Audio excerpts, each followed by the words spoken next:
179 million years ago, during the early Jurassic, a small group of dinosaurs began to take root in the southern hemisphere of our planet. Evolving throughout the Jurassic and Cretaceous periods, these strange hunters were forced to survive under the shadows of the far larger carnosaurs. However, the reign of those monsters would not last forever, and the eventual extinction of the titans presented a golden opportunity for the much smaller predators to rise to the top. Where Tyrannosaurus rex and its kin occupied much of the north, these predators, known as Eoabelisaurus, conquered the south. And making its home in a region called Patagonia, the dinosaur hotspot of South America, there once resided perhaps the most distinct Eoabelisaur to have ever lived.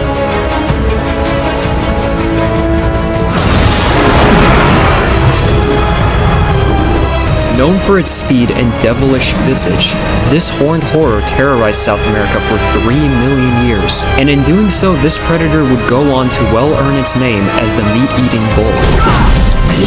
Following its discovery, this horned hunter would rise to prominence and put its family at the forefront of popular science as one of the most famous dinosaurs to have ever walked the earth. This demonic dinosaur was known as Carnotaurus, the armored demon of La Colonia.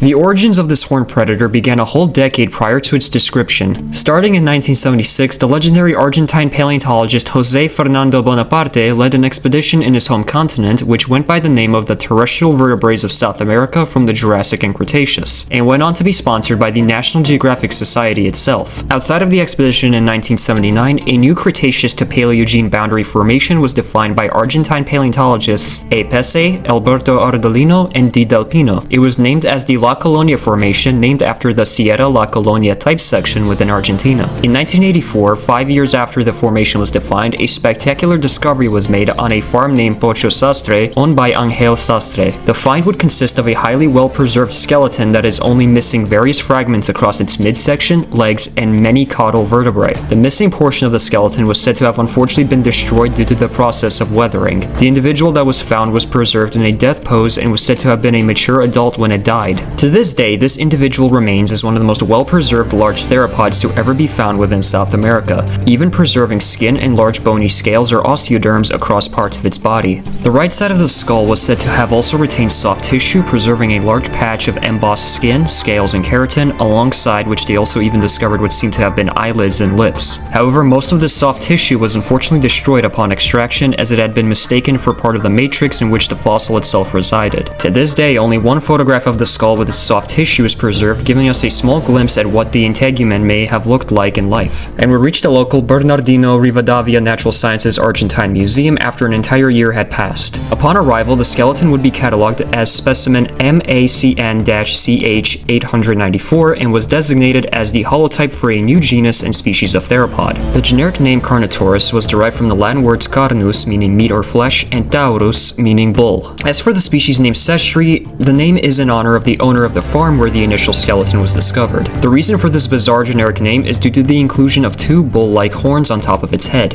And as such, the name's meaning can be translated literally as Sestri's meat bull, though colloquially the name is considered to be Sestri's meat-eating bull, despite the fact that no root for the word eating exists within the scientific name of the animal. Interestingly, Carnotaurus was only the second best preserved theropod to ever be discovered in the southern hemisphere, right after its close relative, described in the same year, that being Eoabelisaurus itself. Carnotaurus to this day remains the first and only large theropod dinosaur to be described with such heavily derived head ornamentation. As it stands now, Carnotaurus is one of the most unique dinosaurs ever discovered, despite being known from only a single specimen. This is due in part to its iconic horns, but also partially due to its size, as Carnotaurus was one of the largest members of its entire family.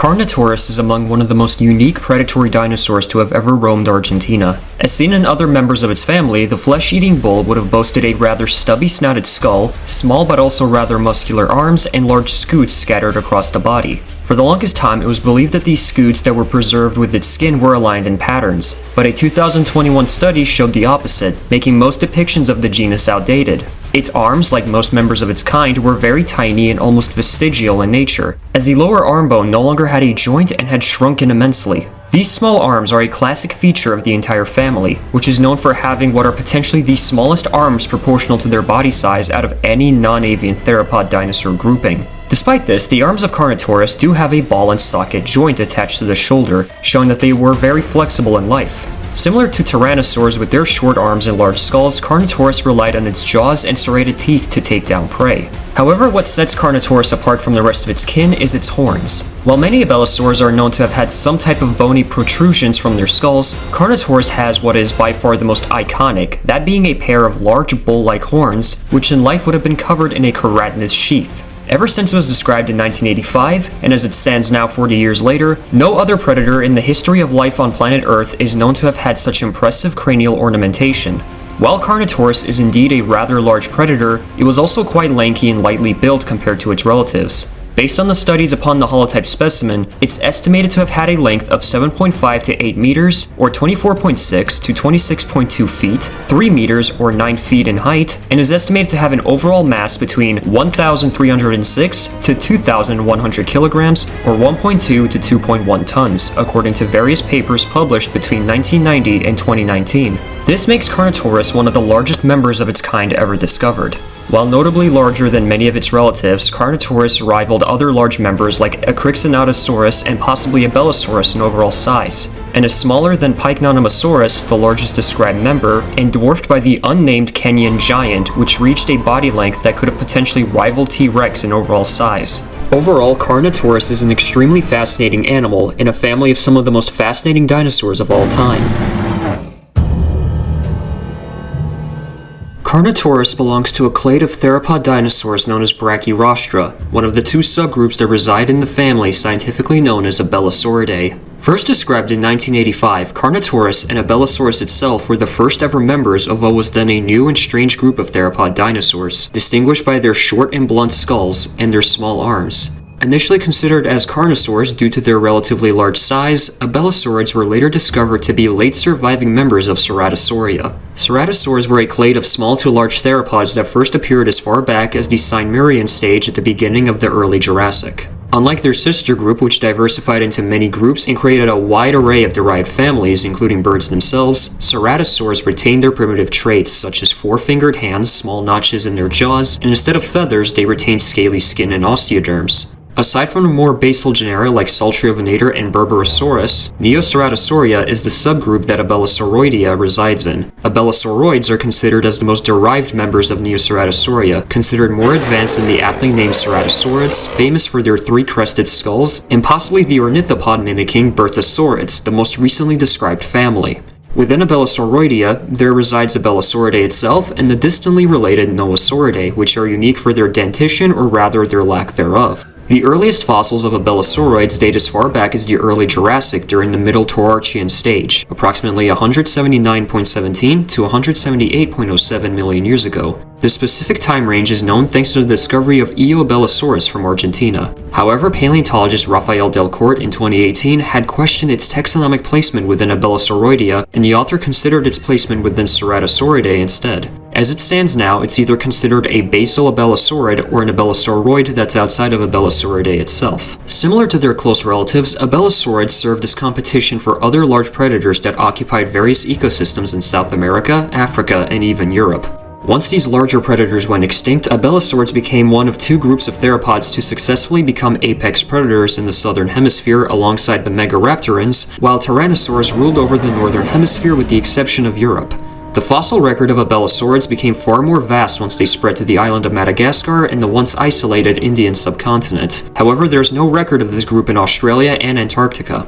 Carnotaurus resides in the Brachyrostra clade, specifically within the subgroup Carnotaurini. The subgroup was described in 2008 by paleontologist Juan Canale and his colleagues. Brachyrostra rightfully means short snouts due to their short and deep but also rather narrow skulls. Canale and his colleagues have stated that Brachyrostra only exists to differentiate abelisaurids that are more closely related to Carnotaurus than to their African, European, and Indian relatives such as Majungasaurus, Rajasaurus, and Archovenator, which all reside in Majungasaurinae. Brachyrostra first evolved around the Albian-Cenomanian boundary at the beginning of the late Cretaceous, with some of the earliest forms evolving in Argentina, where Carnotaurus would later reside some 30 million years later. With the discovery and description of the Furilosaur CaledoDraco in 2024, we now know that Brachyrostran spread across South America rather rapidly, since CaledoDraco is now the earliest abelisaur to appear in the European fossil record. There are 4 other genera classified in Carnotaurinae, the tribe that Carnotaurus resides in. The other genera in this tribe include Abelisaurus itself, Aucasaurus, Quilmasaurus, and the newest member of the group, the contemporary Coelacanth. All of these members reside in Argentina, living in different regions and times respectively. Carnotaurus and their kind are just one of many examples of how different kinds of dinosaurs manage to adapt to different environmental factors to fill vacant niches left over by other genera and groups.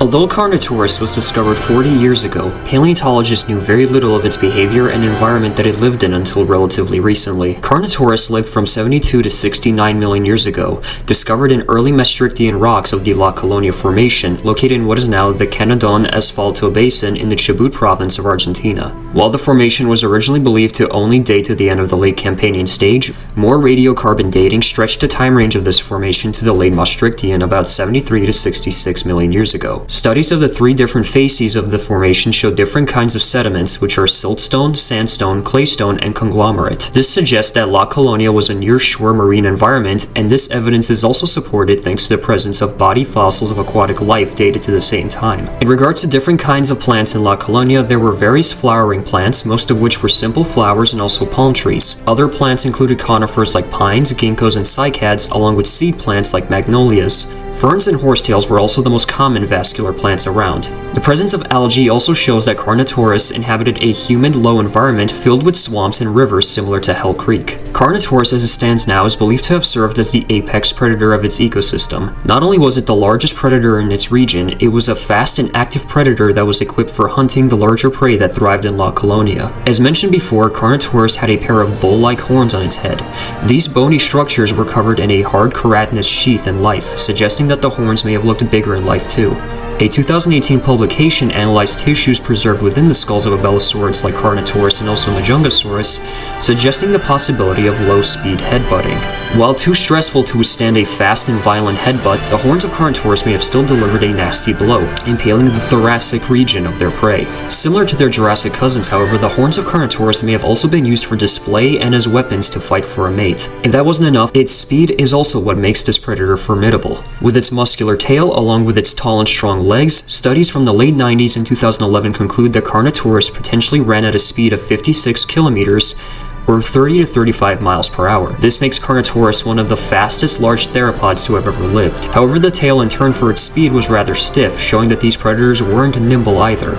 Any sharp turn would respond with falling to its side. Along with the horns, the arms are also believed to have been used for display. This idea stems from the fact that the arms are on a ball and socket joint and are attached to large muscles in the shoulder girdle as mentioned before, showing that the arms were very flexible and may have been used to attract a mate. The brighter the colors and larger the horns, the more attractive a male is to a female. Younger individuals would have preyed on insects, amphibians, lizards, and snakes like the matsoids Elamitophis and Eometsoia, small mammals like Argentodites, Coloniatherium, Ferugliotherium, and Rageotherium. Mammals like these were very common prey items for younger individuals in La Colonia, considering that over 300 specimens have been discovered.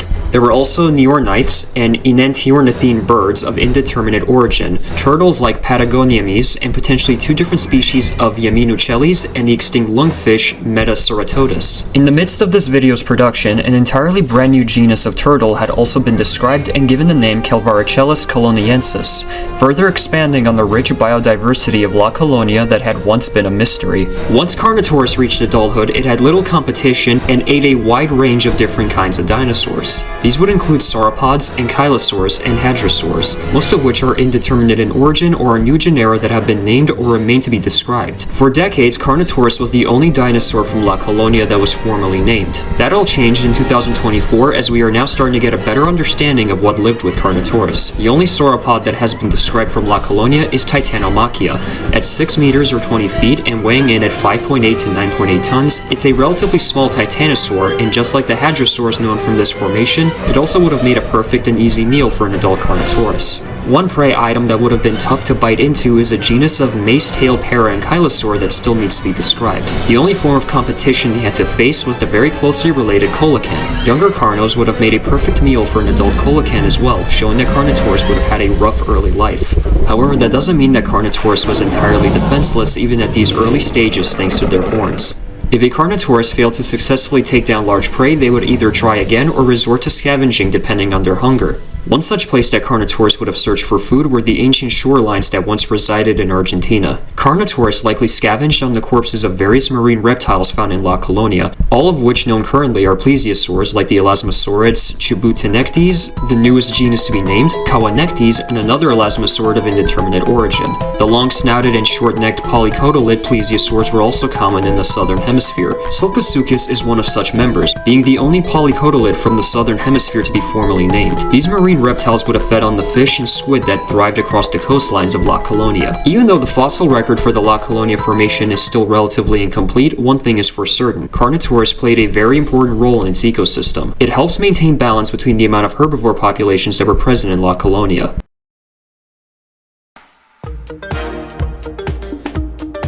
Carnotaurus is renowned as one of, if not the most well-known Eoabelisaur of all time.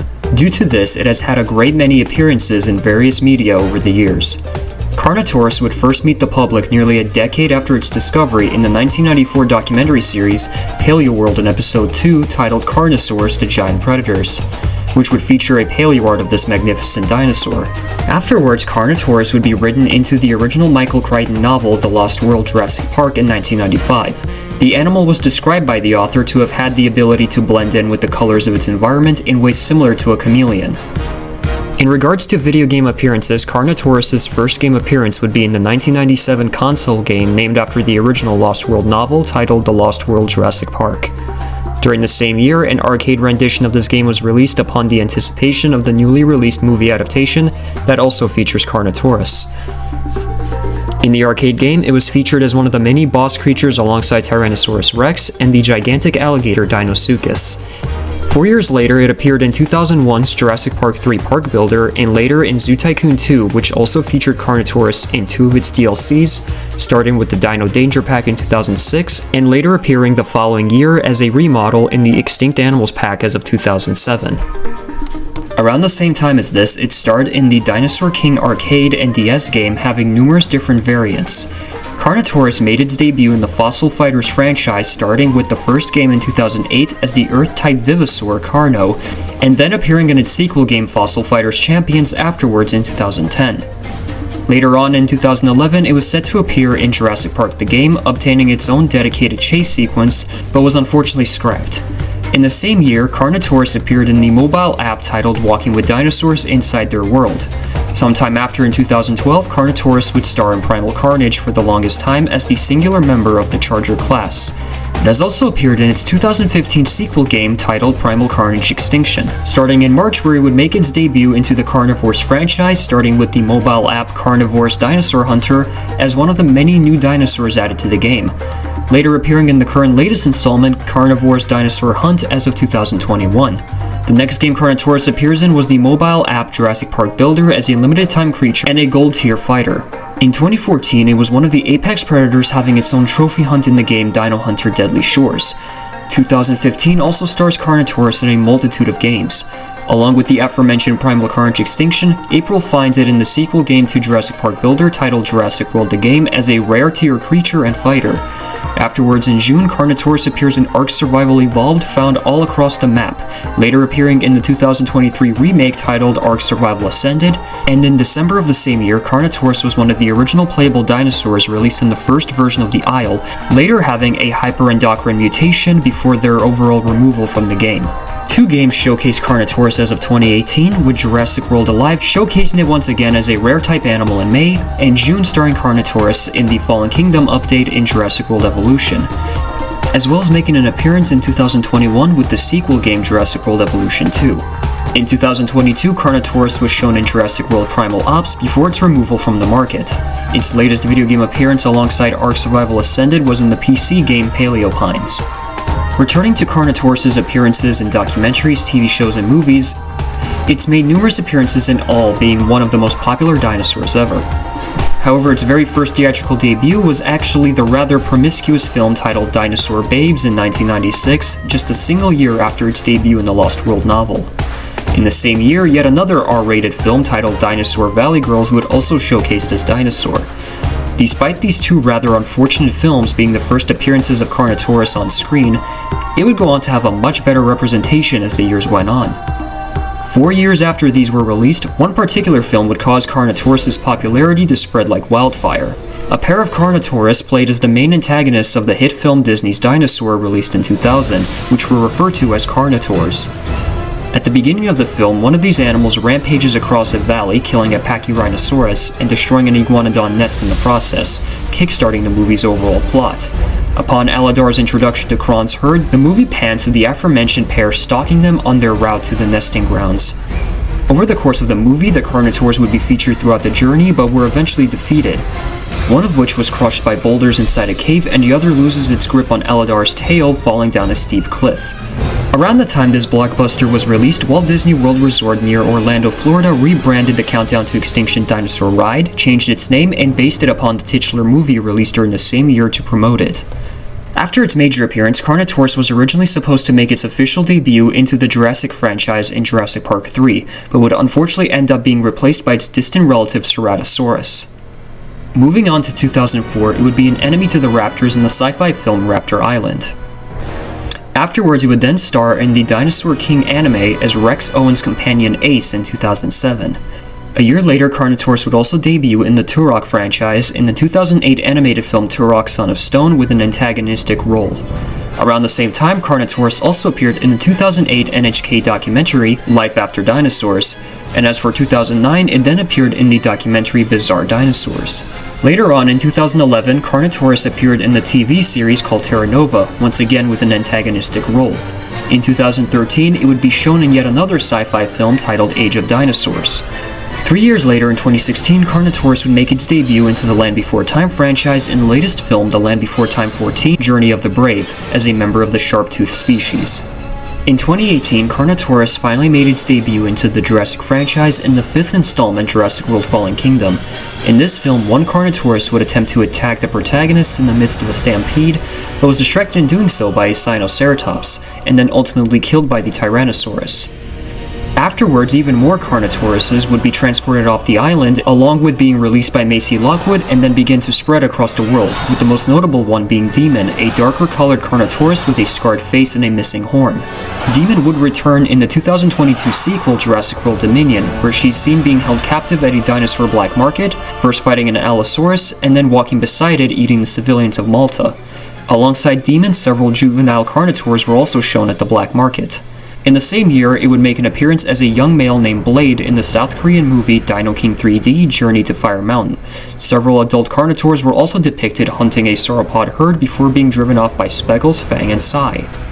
After the release of Jurassic World Fallen Kingdom, Carnotaurus would rise to fame even more, with the design being shown throughout the rest of the franchise going forward.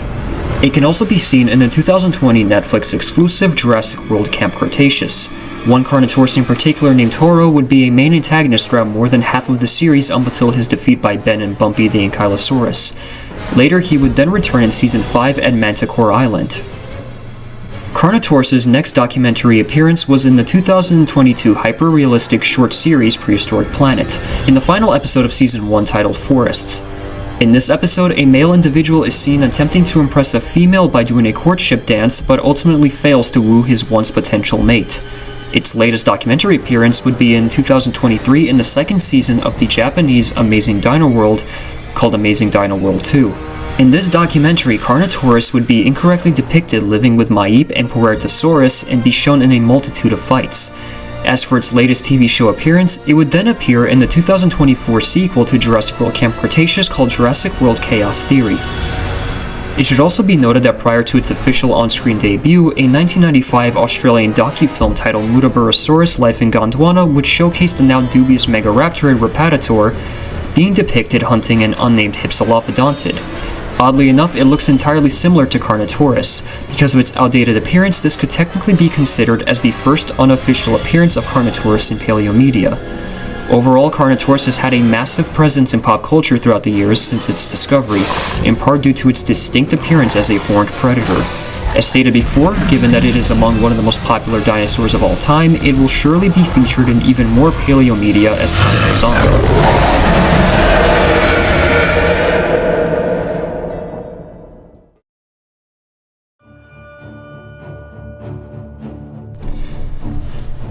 Carnotaurus was an incredibly remarkable animal, thriving for what was potentially 3 million years in the Maastrichtian stage of the late Cretaceous, and managed to fill the vacant apex predator niche that was left over from the age of the Carnosaurs. The Eoabelisaurids are one of the greatest success stories of Ceratosauria, from once being overshadowed by larger theropods to being among one of the most dominant predators that roamed the southern hemisphere.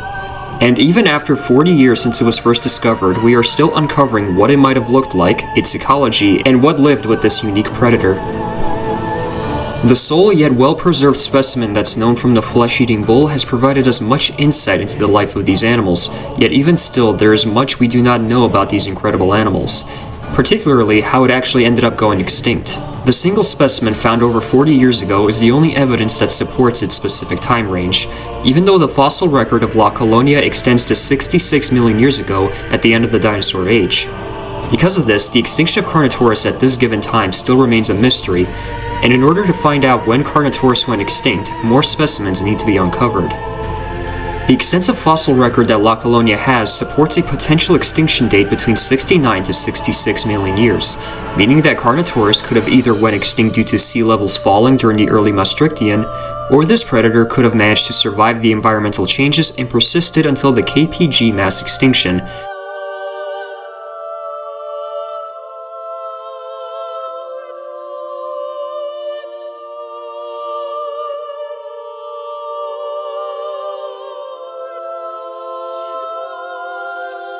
When a meteorite 6 miles across slammed into the surface of the Earth. While the southern hemisphere didn't experience the worst of the asteroid considering the direction of the impact, the animals in the southern hemisphere were still doomed to the same fate as the animals in the north. For much like the Tyrannosaurs, all of the Eoabelisaurids in the south had ended up going extinct, ending the Ceratosauria lineage that persisted for over 130 million years.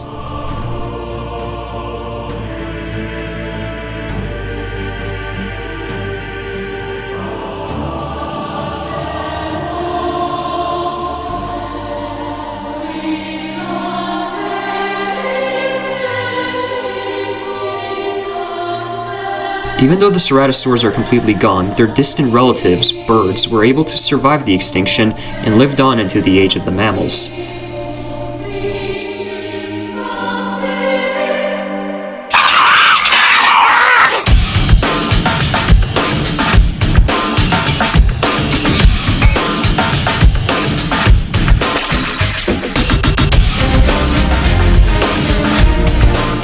Today, birds have managed to spread throughout every corner of the globe in a multitude of forms and in various different habitats. Some even possessing strange ornamentation on their heads, some just as bizarre as what Carnotaurus once had. Despite the massive wipeout of an entire lineage, dinosaurs were and still are among some of the most successful animals alive today.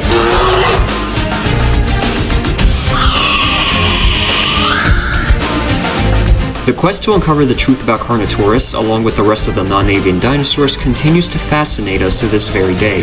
This same fascination would lead José Bonaparte to a groundbreaking discovery that would not just change our understanding of the dinosaurs of the South, but would lead to the discovery of a brand new group that lasted so long and were just as incredible as the Tyrannosaurs of the North.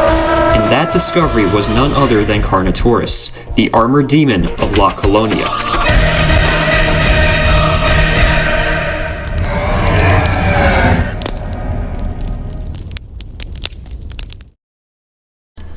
Thank you all for watching our latest video on the horned hunter of Patagonia, the mighty Carnotaurus. We really hope you enjoyed this one and look forward to seeing you again in our next video. This video was narrated by myself, RangoGamer. It was directed by both myself and LegitEliminator. It was written by myself, LegitEliminator, SpinoDragon145, CrimsonAcro, and the Primal Earth. It was edited by myself, LegitEliminator, the Primal Earth, TheDinosaurHunter, SpinoDragon145, MikeMC9797, CrimsonAcro, and Smoogoli. The graphic designers for this video were TheDinosaurHunter for the thumbnail and Mephilas Seijin101 for the Carnotaurus model animation. And lastly, the research team was myself, SpinoDragon145, LegitEliminator, and CrimsonAcro. As always, be sure to like, comment, and subscribe, as well as hit that notification bell to stay up to date with our future content. As always, thanks for watching, and we'll be seeing you next time on Epoch Now.